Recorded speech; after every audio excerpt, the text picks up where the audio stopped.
1994 में Robert Kiyosaki 47 वर्ष की उम्र में रिटायर हो गए।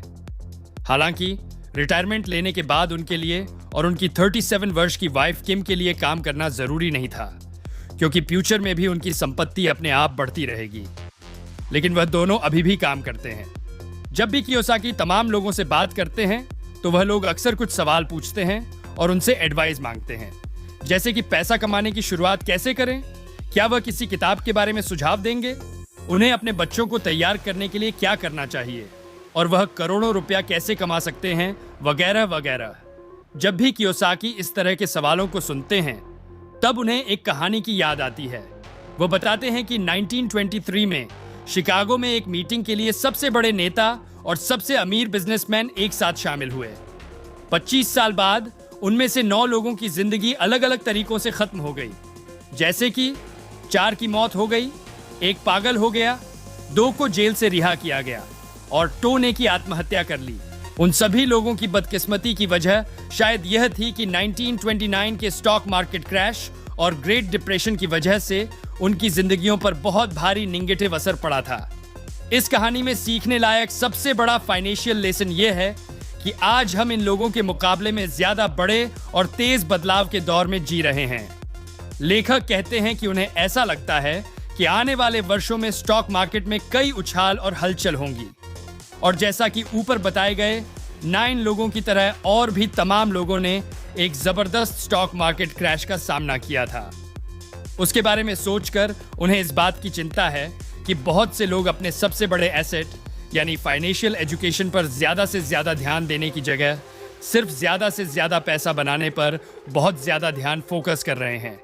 अगर लोग पैसा कमाने के लिए फ्लेक्सिबल यानी लचीला रुख अपनाएंगे, दिमाग को खुला रखेंगे, तो वह मुश्किल बदलावों के बावजूद अमीर बनने के बाद और ज्यादा अमीर बनते रहेंगे। फाइनेंशियल इंटेलिजेंस यानी वित्तीय बुद्धिमत्ता के बिना आप जल्द ही अपना पैसा खो देंगे। ज्यादातर लोग ये रियलाइज करने में फेल होते हैं कि जिंदगी में यह मायने नहीं रखता है कि आप कितना पैसा कमाते हैं, बल्कि यह मायने रखता है कि आप अपने पास कितना पैसा रखते हैं। इसलिए जब लोग कियोसाकी से पूछते हैं कि उन्हें कहां से शुरुआत करनी चाहिए या फिर वह जल्दी अमीर बनने का तरीका पूछते हैं, तो वह बस उनसे वही कहते हैं जो उनके रिच डैड ने उस समय कहा था जब वह 9 साल की उम्र के छोटे बच्चे थे। कियोसाकी उन्हें कहते हैं कि अगर वह अमीर बनना चाहते हैं तो उन्हें फाइनेंशियली लिटरेट यानी पैसों को मैनेज करने के मामले में जानकार होना चाहिए। रिच डैड कहते थे कि अमीर लोग एसेट्स हासिल करते हैं, जबकि गरीब और मिडिल क्लास के लोग लायबिलिटीज हासिल करते हैं, जिन्हें वह एसेट्स समझते हैं। गरीब लोगों के लिए सबसे बड़ी चुनौती एसेट्स और लायबिलिटीज के बीच के अंतर को जानना है। दोनों के बीच का अंतर जानने से आपको अमीर बनने में मदद मिल सकती है, और वह अंतर यह है कि एक एसेट आपकी जेब में पैसा डालता है, जबकि एक लायबिलिटी आपकी जेब से पैसा निकालती है। ऐसा इसलिए है क्योंकि आपके एसेट्स आपकी आमदनी को बढ़ाते हैं और देनदारियां आपके खर्चों को बढ़ाती हैं।